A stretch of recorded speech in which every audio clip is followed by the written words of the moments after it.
Today we see a day in the life of the generic isekai protagonist.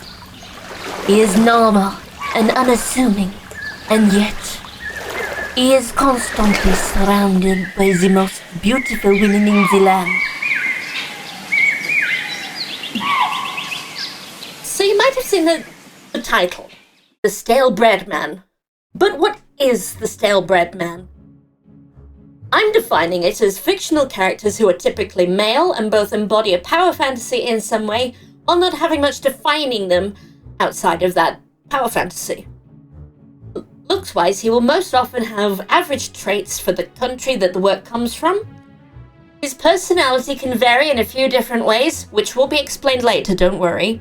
Sometimes one of the things that they value the most, at least at the beginning of the series, is a sense of normalcy, but then they enter into an extraordinary situation and gain something the presumed cishet male reader values. Power? Or women? Or both. Sometimes that's equivalent. So what are the types of stale bread man? There are 3 types. 1, the generic king. 2, the pissy little man. And 3, actually evil. The generic king. He sure is there, and he's so nice that for some reason many women seem to want him for his next to no personality. Most often, he will vaguely reassure women about their insecurities, and then they fall head over heels for him. Sadly, I found this is true about a lot of straight women, and it makes me desperately hope for them to raise their goddamn standards. The pissy little man. He's an angry little man who absolutely hates being in a weird situation that he has no choice but to put up with for plot reasons. And sometimes it can overlap a little bit with generic king. All these types can overlap. And 3, actually evil. I'm not touching that one with a 50-foot pole. They all represent an aspect of cishet masculinity in some form. The generic king represents the idea that men are owed something simply for existing in a space. The pissy little man represents the idea that anger is a form of gender expression to them, and the actually evil man represents the idea that men should get away with anything they want, remain unpunished, and still be rewarded. Then this continues quite nicely into my next point. Why could this be damaging? I'd like to emphasize that it is important for anyone and everyone to feel seen in media.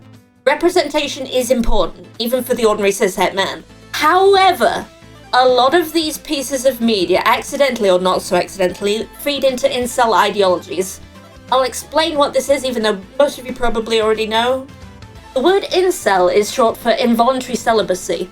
This is predicated on the idea that cishet men are owed the companionship of a woman by society, and that it's society's fault that he doesn't have a girlfriend. Or at the very least, his sex partner. Why is this bad? A lot of the time in this media, the women basically fall at the guy's feet because he's nice to them. That's not entirely how relationships work. I'm not speaking on behalf of all women, but I will speak on my own behalf. Please, for the love of God, try to connect with me as a person. I have been the only girl in a class full of male nerds. I have been one of 2 girls in an entire year group of nerdy male students. I will not give you access to my time, energy, or physical boundaries if you put enough niceness coins in. This kind of media is oftentimes the only basis for male-female interactions these nerdy little men have, so they get the wrong idea of how things work, and think that women are like anime girls. Yes, I am a VTuber, so I realize the irony there, but I am also a real person with a real personality and preferences at the end of the day. People treating me like just an anime waifu has done genuine harm to me, and quite frankly made me a little bit distrustful of men. I do have male friends, but they have actually tried to connect with me as a person. The generic king to transgender pipeline. There's kind of an interesting thing that was pointed out to me. Sword Art Online is the quintessential isekai harem anime with a generic king protagonist in Kirito. As he is in the text, he felt like a deus ex machina a lot of the time. No matter what obstacle is put in his way, he always steamrolls through it through being massively overpowered in physical strength, skills, smarts, or niceness. but then my trans friend, girlfriend, internet wife / stream mod pointed something out to me. Kirito might be an egg. What do I mean by this? An egg is someone who is showing signs of being transgender and maybe questioning their gender identity, but has not yet come out as a trans person. There are like tiny bits and pieces of real evidence pointing towards Kirito being a trans girl, enough for people to connect the dots. In Season 2 of SAO, he enters Gun Gale Online, a shooty-shooty game, and the game determines that he is a female brain and gives him a feminine avatar. Secondly, he keeps being put in girls' clothing in the side materials. Plus, there's a screenshot here from a game in 2016 where he seems to enjoy having his head pet whilst dressed as a magical girl idol.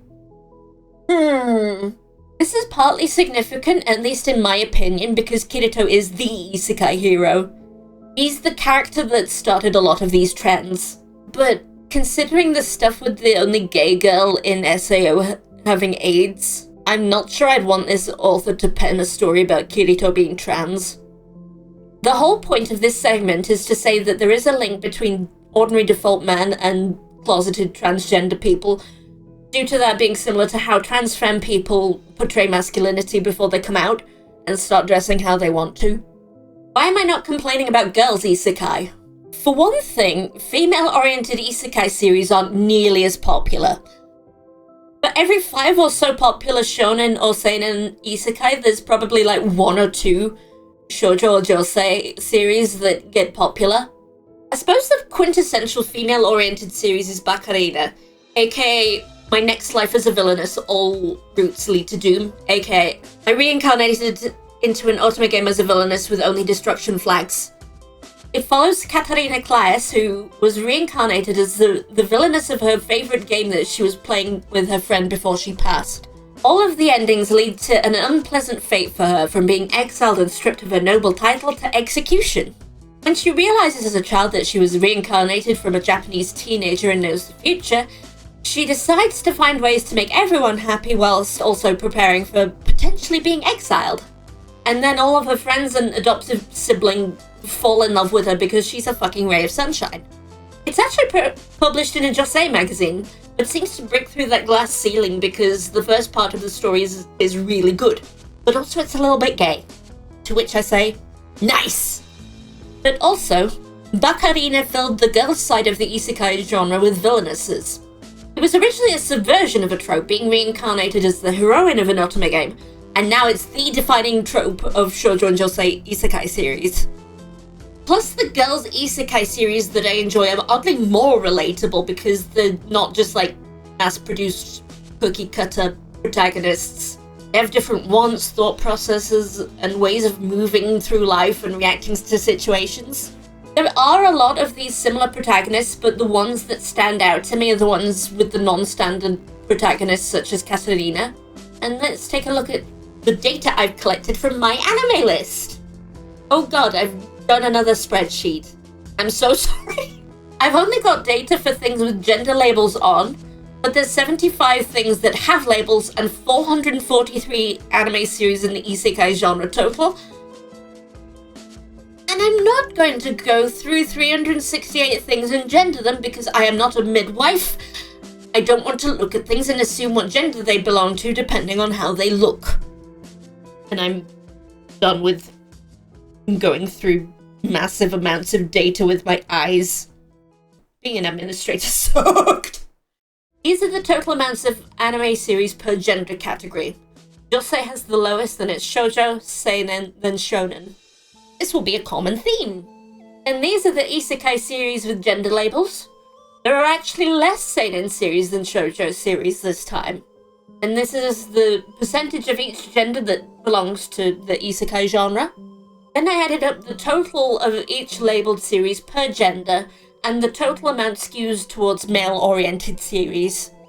This is the most accurate data I could find because the demographics for every show ever is a really, really hard thing to find out.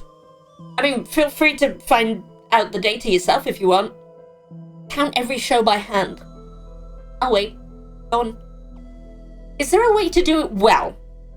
Unfortunately for you, dear viewer, I've decided to think about the flip side of the coin as well. Is there a way to do a stale bread man well? Of course, it all depends on your opinion, but I thought about Kyon from the Haruhi Suzumiya series. To give a basic summary, during the first class introductions in their first year of high school, the girl sitting behind Kyon introduces herself as Haruhi Suzumiya and declares that if any aliens, time travelers, sliders, or espers are in class, that they should talk to her.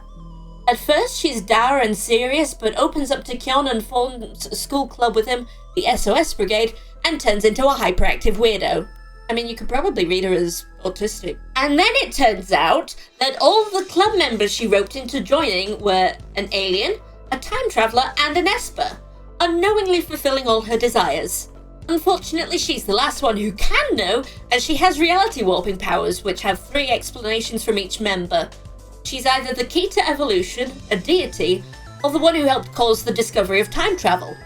If she learned about her true powers, then life would be upended and everything would become extraordinary. And Kyon wants to maintain some kind of normalcy in the world.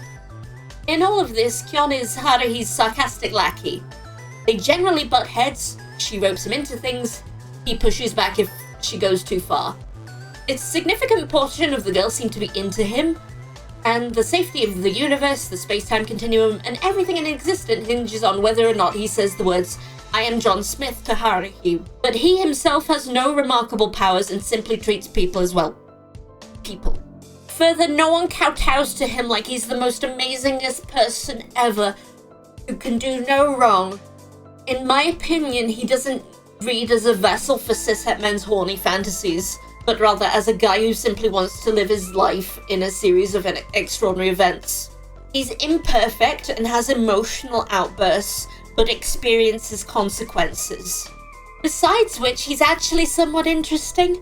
We never did learn his real name. Kyon is just a nickname he hates, and he, as well as other members of the main cast, all grow and change as people.